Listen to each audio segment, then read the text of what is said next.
Good evening all of you.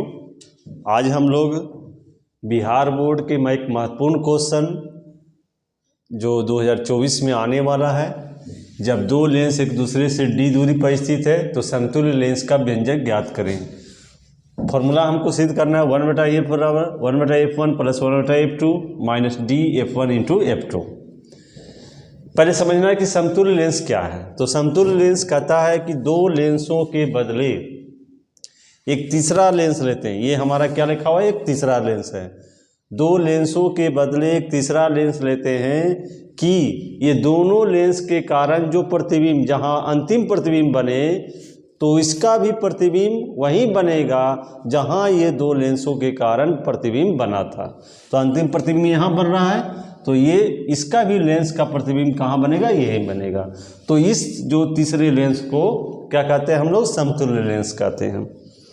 तो अब देखो यहाँ पर हम लोग, ये प्रकाश की किरण है जिसको हम लोग यहाँ पर मान लेते हैं आर ए, और ये आर ए प्रकाश की किरण आ रही है, और ये जो तीसरा लेंस है इसको भी हम पॉइंट यहाँ पर मान लेते हैं बी ए सी, और इस पहले लेंस को L1, दूसरे लेंस को L2, और ये समतुल्य लेंस को L।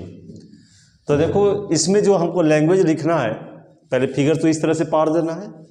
अब इसमें लैंग्वेज जो लिखना है कि माना कि दो पतले लेंस L1 और L2 की फोकस दूरी क्या है, F1 तथा F2 है। फोकस दूरी F1 तथा F2 है। पहले ये लिखेंगे हम लोग F1। तो पहले लेंस के कारण प्रतिबिंब यहाँ बनता है तो हम लोग लिखेंगे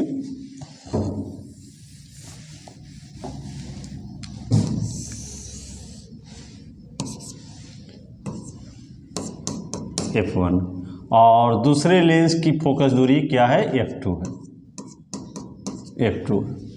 दोनों लेंस के बीच की दूरी है जो क्या है, D है। दोनों लेंस के बीच की दूरी क्या है, D है। तो कहेंगे कि अनंत से आती हुई किरणें, समानांतर किरणें, प्रधान अक्ष के समानांतर किरणें आर ए पहले लेंस से अपवर्तित होकर Q बिंदु पर प्रतिबिंब बनाती है। कहाँ बनाती है, Q बिंदु पर, जो पहले लेंस की फोकस दूरी F1 है, फोकस पर प्रतिबिंब बनाती है। क्योंकि प्रकाश की किरण कहाँ से आ रही है, अनंत से आ रही है। तो अनंत से आ रही है तो प्रतिबिंब कहाँ बनेगा, Q पर, फोकस पर बनेगा। अब कहता है दूसरे लेंस के कारण प्रतिबिंब कहाँ बनता है, P पर बनता है, जिसकी फोकस दूरी क्या है, F2 है। अब हम लोग इसमें जब कोई प्रकाश की किरण, देखो यहाँ पर प्रकाश की किरण क्या हो गया, विचलित हो गया, अपने मार्ग से विचलित हो गया। तो कितना मार्ग से विचलित हुआ, Δ1, और इसमें कितना विचलन हुआ, Δ2 हुआ। आमने सामने की कोण बराबर होगा तो यहाँ पर क्या लिखेंगे हम लोग, Δ2 लिखेंगे, और यहाँ पर परिणामी जो विचलन होगा वो डेल्टा होगा। फॉर्मूला हमारा यही सिद्ध करना है। तो अब देखो इसमें हम लोग कहेंगे कि प्रकाश की किरण आर ए H1 ऊंचाई पर आपतित होती है, इसकी ऊंचाई H1 है, और इसकी ऊंचाई क्या है, H2 है। और ये जो तीसरा लेंस है, ये दोनों लेंस को हटा करके इसका जो भी आपतित किरण है, जो ऊंचाई होगा वो H1 होगा, उसकी ऊंचाई क्या होगा, H1 होगा। ये हमारा H2 है, H2 है। तो अब यहाँ पर देखो हम लोग पीछे क्लास में सिद्ध किए थे कि H1 बराबर F1 फॉर्मूला होता है डेल्टा बराबर H/F। तो देखो यहाँ पर पहले लेंस के कारण जो हमारा विचलन कोण है वो Δ1 है। तो हम लोग क्या लिखेंगे, Δ1 बराबर क्या होगा, H1/F1। दूसरे लेंस के कारण क्या हमारा विचलन कोण, Δ2 बराबर क्या होगा, H2/F2, F2 कैपिटल।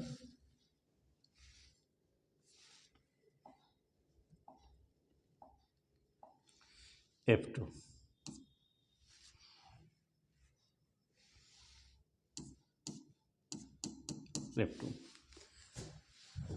और तीसरे लेंस के कारण, जब दो लेंस हटा देते हैं तब तीसरे लेंस के कारण जो हमारा विचलन कोण डेल्टा बराबर क्या है, ये हमारा है h/f।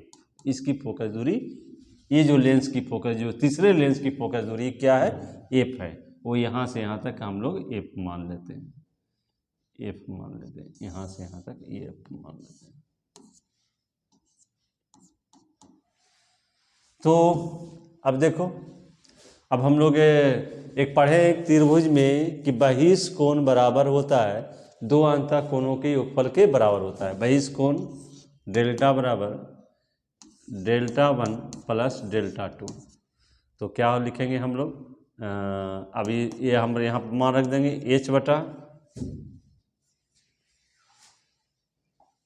डेल्टा बराबर h/f हो गया, बराबर h1/f1 प्लस h2/f2। अब इसको समीकरण नंबर 1 मान लो।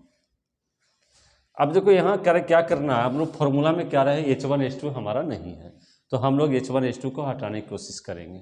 तो अब हम लोग चलते हैं त्रिभुज, समरूप त्रिभुज चलते हैं। इस त्रिभुज में देख रहे हैं समरूप त्रिभुज, तो समरूप त्रिभुज देखो क्या है, एक फिगर है, हम यहाँ पर ड्रा करते हैं।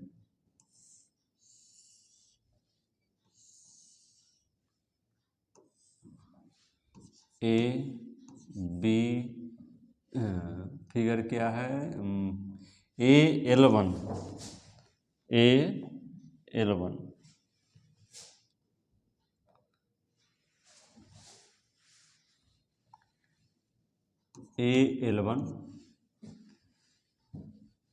और CL2Q। देखो बड़ा वाला त्रिभुज A11Q ये ले लिए, CL2Q, ठीक है।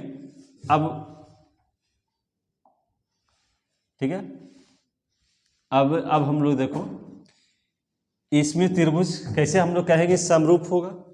तो समरूप होने के लिए क्या होता है, एंगल होता है या साइड होता है। तो यहाँ पर देखो एंगल ये 90 डिग्री और ये भी 90 डिग्री, ये दोनों कोण है, मैंने बड़े वाला त्रिभुज में भी कोण बराबर है, छोटे वाला त्रिभुज में। तो जब दो कोण बराबर हो तो तीसरा अपने आप बराबर हो जाएगा, तीसरा अपने आप बराबर हो गया, तो तीसरा अपने आप बराबर हो जाएगा।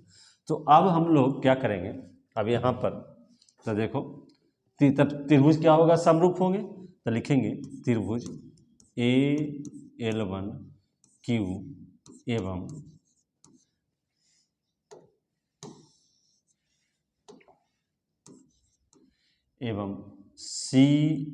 त्रिभुज CL2Q समरूप होंगे।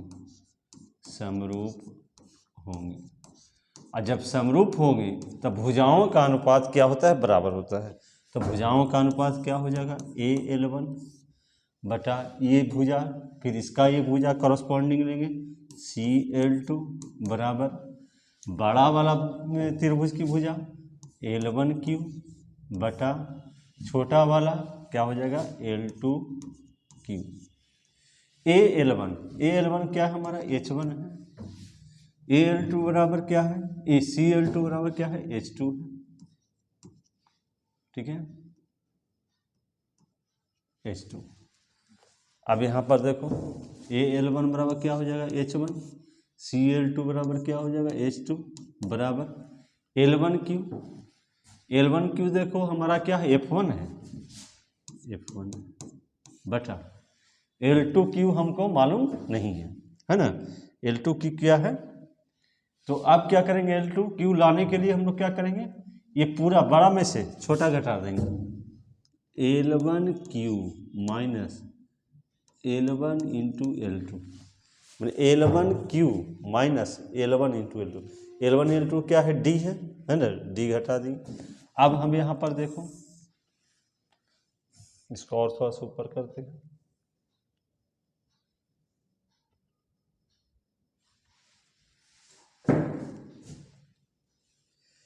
अब यहाँ पर L1Q यहाँ से यहाँ तक L1Q है ना, और माइनस L1 इंटू अब इसके बाद देखो यहाँ पर H2 बराबर क्रॉस मल्टीप्लिकेशन कर देते हैं, H1 L1Q माइनस L1L2। अच्छा, L1L2 का मान रख देते हैं, एक मिनट, देखो मान क्या हो जाएगा, H1 बटा H2 बराबर F1। L1Q बराबर क्या है, F1, यहाँ से याद क्या है हमारा F1, देखो L1Q तो F1 माइनस L1L2 क्या है, L1 से L1 क्या है, D है, तो दो लेंसों के बीच की दूरी D है। आपको H2 के मान यहाँ पर रखना है ना, यहाँ पर क्या रखना है, H2 का मान। तो H2 का मान रखने के लिए क्या करेंगे, क्रॉस मल्टीप्लिकेशन कर देते हैं, H1 F1 minus D F1 H2। अब H2 बराबर निकाल दो तो क्या हो जाएगा, H1 F1 माइनस D बटा F1। ठीक है, अब देखो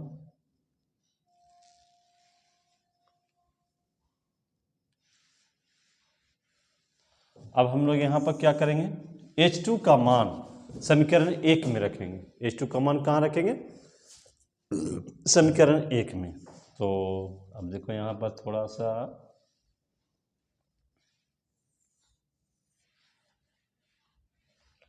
H2 का मान यहाँ लिखेंगे, H2 का मान समीकरण 1 में रखने पर, 1 में रखने पर तो रखते हैं। तो देखो H बटा F बराबर H1 बटा F1 प्लस H2 की जगह पर क्या लिखेंगे, H1 F1 माइनस D बटा, यहाँ पर देखो F2 भी है, यहाँ पर भी क्या है, F1 है, तो दोनों हो जाएगा F1 इंटू F2। अब देखो यहाँ पर क्या हो रहा है, H1 यहाँ पर H1 लिखना है ना, क्योंकि इसकी भी चाहिए H1 है, जो समतुल्य लेंस लिए। अब H1 कट जाएगा, क्या हो जाएगा, कट जाएगा, तो कट जाएगा तो क्या हो जाएगा, तो हम लोग H1 कट जाएगा, तब अब हम लोग यहाँ पर क्या कर देंगे, 1/F बराबर 1/F1 plus F1 minus D बटा F1 इंटू F2। हम लोग भागा दे देते हैं, है ना, क्या हो जाएगा, 1/F बराबर 1/F1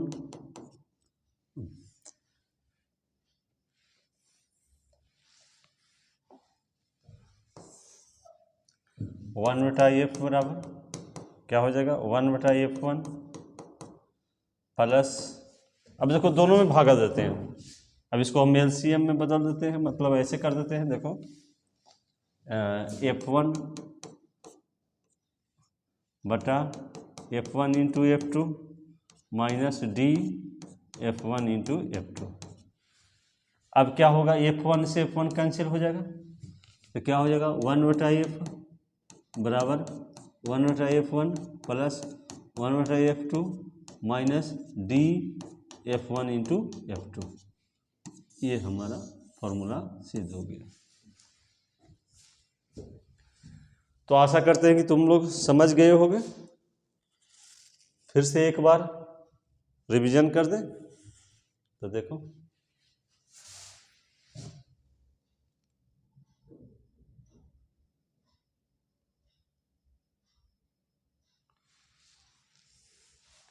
कहता है कि जब दो लेंस एक दूसरे से D दूरी पर स्थित है तो समतुल्य लेंस का व्यंजक ज्ञात करें। ये दो लेंस है और समतुल्य लेंस हमारा बीच में है। हमको फॉर्मूला सिद्ध करना है 1/F बराबर 1/F1 F2 minus D F1 into F2, है ना। तो उसके लिए पहले सबसे पहले यहाँ पर देखो, ये लेंस है जो समानांतर इस प्रधान अक्ष के समानांतर है, तो विचलन कोण Δ1 है, यहाँ पर Δ2 है, आमने सामने के कोण बराबर हो जाएंगे। तो यहाँ पर देखो एक मिनट, यहाँ पर क्या हो जाएगा, H2, देखो यहाँ H2 छुटा हुआ है, H2 यहाँ लिख देना है, H2, ताकि Δ2 बराबर H2/F2 है ना, तो H2/F2 और डेल्टा बराबर क्या होगा, H/F। अब यहाँ पर हम लोग जाने बहिष्कोण दो अंतःकोणों के योगफल के बराबर होता है, तो हम ये कर दिए। और डेल्टा वन बराबर जानते, डेल्टा बराबर क्या हो जाएगा, H1, ऊंचाई हमारा H1 रहेगा और फोकस दूरी क्या होगा, F होगा, तो H1/F, और यहाँ पर क्या हो जाएगा, H1/F1 प्लस H2/F2।